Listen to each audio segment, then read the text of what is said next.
તો હવે મિત્રો આપણે આગળ વાત કરવાની છે ચેપ્ટર નંબર 10 ની અંદર કે ઘરગથ્થુ ઉપયોગિતા માટે આપણે સૂક્ષ્મ જીવોનો કેવી રીતે ઉપયોગ કરીએ છીએ. તો થોડા પોઈન્ટ્સ એવા છે કે જેને આપણે સમજવાના છે. તો સૌથી પહેલા આપણો ટોપિક છે ઘરગથ્થુ ઉપયોગોમાં સૂક્ષ્મ જીવો અથવા તો ઘરગથ્થુ ઉત્પાદનોમાં સૂક્ષ્મ જીવોનો ફાળો.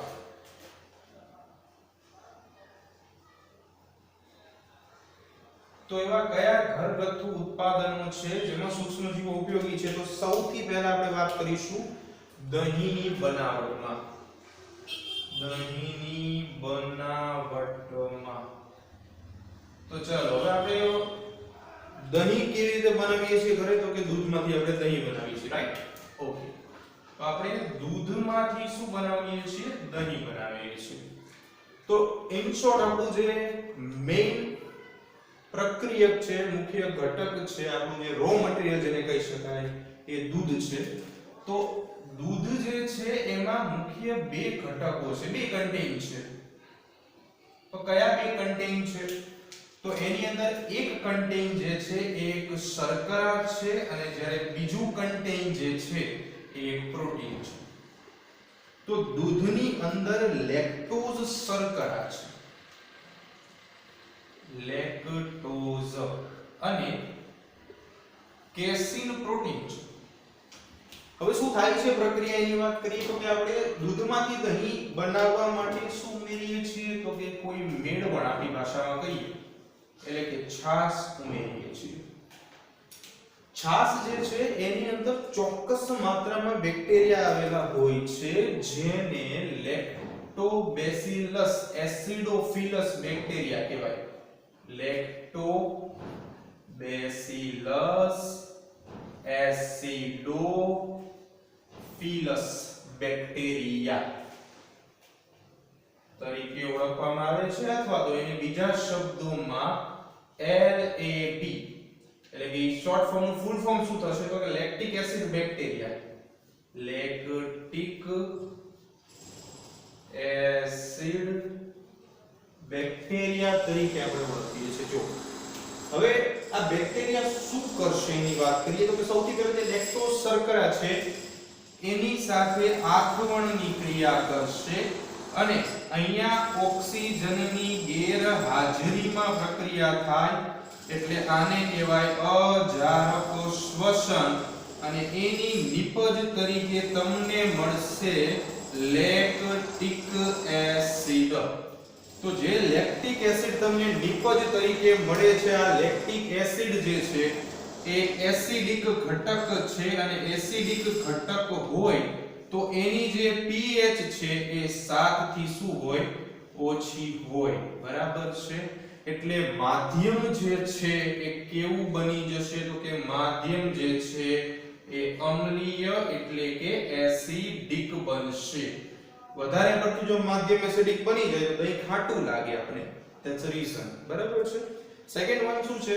તો કે જે પ્રોટીનની વાત કરી હતી કેસીન, એની વાત કરીએ. તો જે કેસીન જે છે એ પ્રોટીન જે છે, બરાબર, એ સફેદ રંગનો ભાગ બનાવે છે. બરાબર, જેને આપણે મેઇન દહીં કહીએ છીએ. તો આવી રીતે દૂધમાંથી દહીં જે છે એ આપણે બનાવીએ છીએ. બીજું કે ઉદ્યોગોમાં આપણા ઘરમાં બનતા દહીંમાં ફેર શું છે એની આપણે વાત કરીએ. બરાબર છે?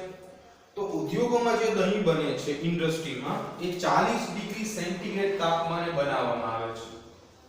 ઉદ્યોગોમાં બનતું દહીં, ઇન્ડસ્ટ્રીમાં જે દહીં બને છે તે 40 ડિગ્રી સેન્ટીગ્રેડ તાપમાને આપણે બનાવીએ છીએ. અને ઘરે શું છે કે આપણે કોઈ તાપમાનને મેઝરમેન્ટમાં રાખતા નથી.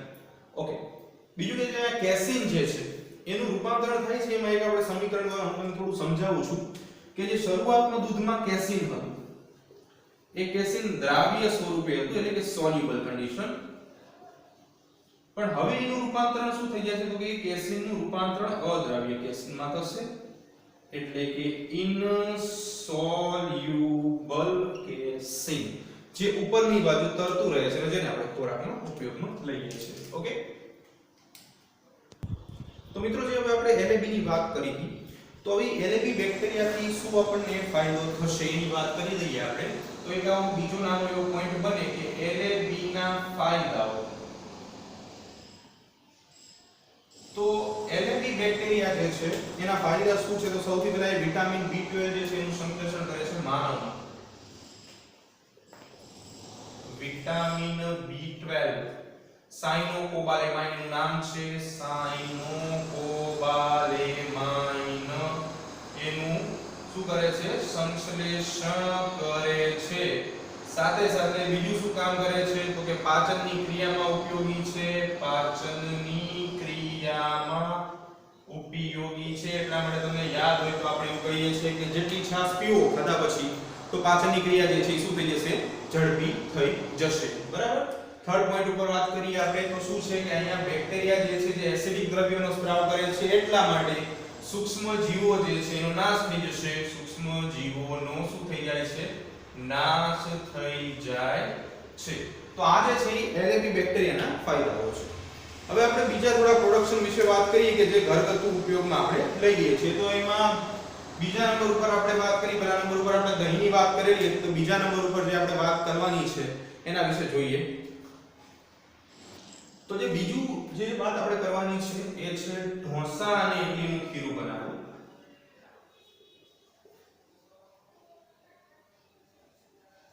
તો એની અંદર પણ શું કરીએ છીએ? આપણે આથવણની ક્રિયાનો એક ઉપયોગ કરીએ છીએ. આથવણની ક્રિયા દ્વારા આ ખીરાનું નિર્માણ થાય છે. બરાબર છે. અને એ ફૂલાય છે. ફૂલાય તમે જે ભાગ જુઓ છો એમાં ખરેખર શું હોય છે? CO2 ના કારણે આ ભાગ જે છે એ શું થાય છે? ફૂલાય છે. CO2 means carbon dioxide.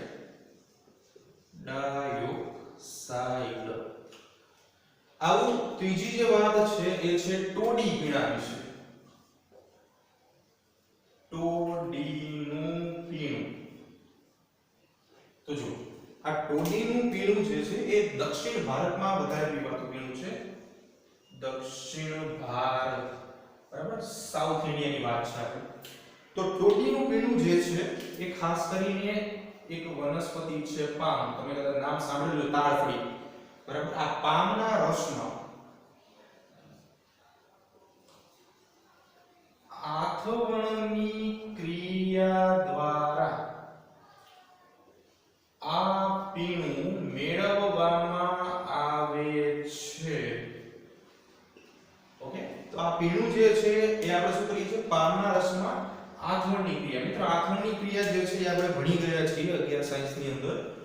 તો આથવણ જે છે એ શું છે? એક પ્રકારનું અજારક શ્વસન છે કે જેમાં આપણે ઓક્સિજનની ગેરહાજરીમાં બધી ક્રિયાઓ કરાઈએ છીએ. ઓકે. હવે તો આ પીણું જે છે એ મેળવવામાં આવે છે. પીણા વિશે એવું કહેવામાં આવે છે કે જો સવારે વહેલા પીવામાં આવે તો એનો ફાયદો શું છે? તો કે શરીરની રોગ પ્રતિકારક શક્તિ જે છે એ વધે છે. પ્રતિકારક શક્તિ. બરાબર છે. ઇમ્યુનિટી કહેવાય આપણે એને. ઇમ્યુનિટી જે છે એ શું થઈ જાય છે? વધે છે. રોગ પ્રતિકારક શક્તિનો અર્થ એવો થાય કે રોગો સામે લડવાની ક્ષમતા. લડવાની ક્ષમતા. અત્યારે આપણે જે કોરોના વાયરસનો સામનો કરી રહ્યા છીએ એમાં આપણે આની જરૂર છે, ઇમ્યુનિટી. ઓકે. ઓકે મિત્રો, તો હવે આપણે ત્રણ અલગ અલગ ઘરગથ્થુ ઉપયોગોમાં સૂક્ષ્મ જીવોનો ફાળો જોયો છે. તો હવે ચોથા નંબર ઉપર આપણે વાત કરીશું. તો નંબર 4 પર આપણે વાત કરીશું બ્રેડ બનાવવા. બરાબર છે. જનરલી શું હોય કે બેકરીની અંદર બ્રેડ બનતી હોય છે જે આપણે ઘરગથ્થુ ઉપયોગીમાં પણ ઉપયોગમાં લઈએ છીએ ઉપયોગિતામાં. તો બ્રેડ બનાવવા માટે ચોક્કસ પ્રકારની ઈસ્ટ વપરાય છે. તેનું નામ છે સેકેરોમાઇસીસ સેરેવિસ. આ શબ્દ જે સેરેવિસ જે છે એ ઉત્સેચકોનો સમૂહ ધરાવે છે. આ શું દર્શાવે છે? ઉત્સેચકોનો સમૂહ. તો કયા કયા ઉત્સેચકો ધરાવે છે? ચલો, તો કયા કયા ઉત્સેચકો ધરાવે છે એની હવે આપણે વાત કરવાની છે. તો આ જે છે એ એમાઇલેસ સાથે સાથે માલ્ટેસ. જો આ બધા ઉત્સેચકો તમે ભણી ગયા છો 11મા ધોરણમાં, થોડું એવું યાદ આપણે રાખવાનું છે. અને છેલ્લે ઝાયગસ. બરાબર છે. હંમેશા એક વસ્તુ યાદ રાખવાની છે કે તમે કેવી રીતે ઓળખશો કોણ ઉત્સેચક છે. તો જો અંગ્રેજી નામ હશે તો એની એક્ઝેક્ટ પાછળમાં તમને ASE જોવા મળશે. અને જો ગુજરાતી નામ હશે તો તમને પાછળ જે છે, જો ગુજરાતી હશે તો પાછળ એઝ જોવા મળશે. તો એવું સમજવાનું કે શું છે, ઉત્સેચક છે. તો સેકેરોમાઇસિસ સેરેવિસ એમાં સેરેવિસ ઉત્સેચકોનો સમૂહ ધરાવે છે. કયા કયા ઉત્સેચકો છે? એમાઇલેઝ, માલ્ટેઝ અને ઝાયમેઝ. આ ત્રણ અલગ અલગ ઉત્સેચકો છે. હવે એની અંદર આપણે વાત કરીશું કે કેવી રીતે પ્રક્રિયા થાય છે, પણ થોડી એવી વાત ઉત્સેચકોની પણ આપણે કરી લઈએ. તો જે ઝાયમેઝ જે છે, આ ઉત્સેચક ઝાયમેઝ, એ ઝાયમેઝને બે ભાગોમાં જો તમે ડિવાઈડ કરવાનો છે, આપણે ઝાયમેઝને સમજાવવા ખાતર હું બે ભાગમાં ડિવાઈડ કરી દઉં છું. એક ઝાઇમ છે અને બીજું ઇન છે. ઝાઇમ નો અર્થ એવો થાય ફૂગ અને ઇન એટલે માંથી. એટલે આ જે ઝાયમેઝ ઉત્સેચક છે એ સૌપ્રથમ ફૂગમાંથી મેળવેલું ઉત્સેચક છે. ખાસ યાદ રાખજો. ફૂગમાંથી સૌપ્રથમ મેળવેલ ઉત્સેચક. હવે દરેક ઉત્સેચકની ક્રિયાવિધિ જે છે આપણે જોવાની છે. દરેક ઉત્સેચક કેવી રીતે કામ કરે છે એની આપણે વાત કરવાની છે. ઓકે, તો જો સૌથી પહેલા શું થાય, તો બ્રેડ બનશે મેંદામાં. તો જે મેંદો છે એ વન ટાઈપ ઓફ સ્ટાર્ચ. બરાબર છે. તો અહીંયા શું થશે, તો કે મેંદો જે છે એની સાથે એમાઇલેઝ ઉત્સેચક કામ કરશે. આપણે અહીંયા પોઈન્ટ ઓફ વ્યૂ જે છે એ નીટ બેઝ જોઈએ છે, એટલે ખાસ સમય યાદ રાખશો આપણે શું થાય છે. તો મેંદો જે છે એનું રૂપાંતર સ્ટાર્ચ જે છે, સ્ટાર્ચ પોલિસેકેરાઇડ, પોલિસેકેરાઇડ સ્ટાર્ચ છે. ઓકે, એ મેંદો જે છે એનું રૂપાંતરણ ડાઇસેકેરાઇઝ માલ્ટોઝ માં થઈ જશે. માલ્ટોઝ ડાઇસેકેરાઇડ બરાબર, ગ્લુકોઝના બે ઘટકો જોડાવાથી બને છે. તો માલ્ટોઝ જે છે એની ઉપર બીજા નંબરનો ઉત્સેચક માલ્ટેઝ કામ કરશે અને એ માલ્ટેઝ માલ્ટોઝનું રૂપાંતરણ ગ્લુકોઝમાં કરી નાખશે. ગ્લુકોઝ જે છે મોનોસેકેરાઇડ.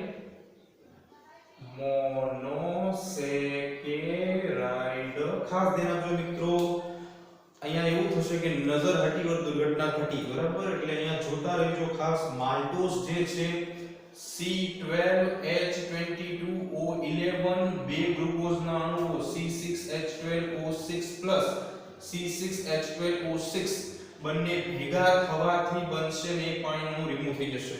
એટલે માલ્ટેઝની હાજરીમાં અહીંયા તમને શું મળે છે, C6H12O6. તો તમને મળી ગયું છે ગ્લુકોઝ.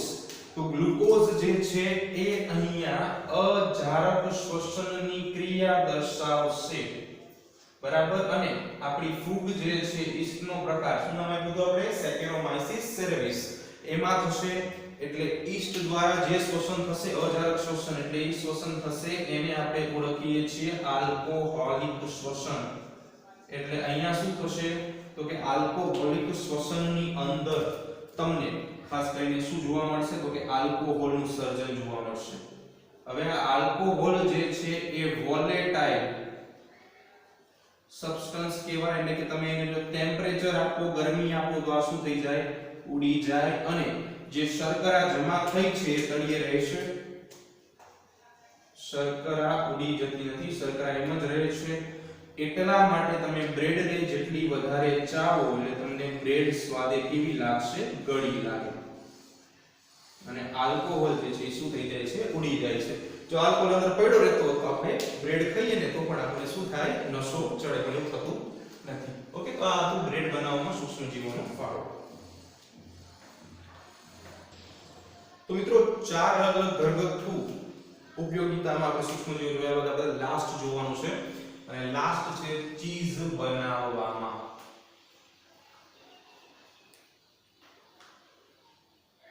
તો ઇન શોર્ટમાં ઘણી બધી ચીઝ જે છે મળતી હોય છે પણ આપણે એનો પ્રકાર નથી જાણતા, માત્ર આપણે એના ખાવાનું જ કામ કરીએ છીએ. ઓકે, તો ચીઝ બનાવવા માટે પણ પ્રોપિયોનોબેક્ટેરિયા શર્માની ફૂગ જે છે એ વપરાય છે. હવે કોઈ પણ ચીઝ જે છે એ ખાસ કરીને પોતાની સુગંધ, એક પોતાનો સ્વાદ અને પોતાનું બંધારણ, તમને બુકની અંદર પોત શબ્દ આપેલો છે એ જ અર્થ થાય ટેક્સચર. બરાબર છે?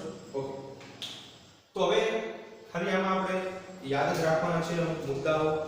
તો બે પ્રકારની ચીઝ જે છે આપણે જોવાની છે. એમાં પહેલી ચીઝ જે છે એનું નામ છે સ્વિસ ચીઝ.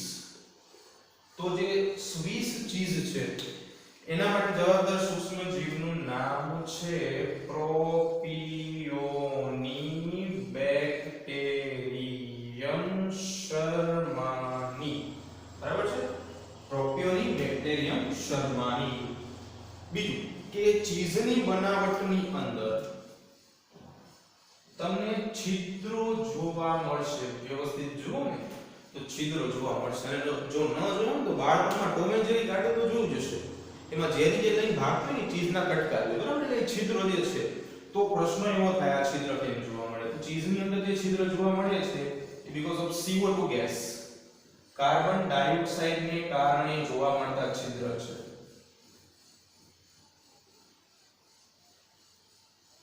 ઓકે, હવે આ જે છે પોતાના સ્વાદ માટે જાણીતી છે. બીજી એક ચીઝ જે છે કે જે ખૂબ જ સરસ સુગંધ અને સ્વાદ પણ ધરાવે છે, જેનું નામ છે રોકવી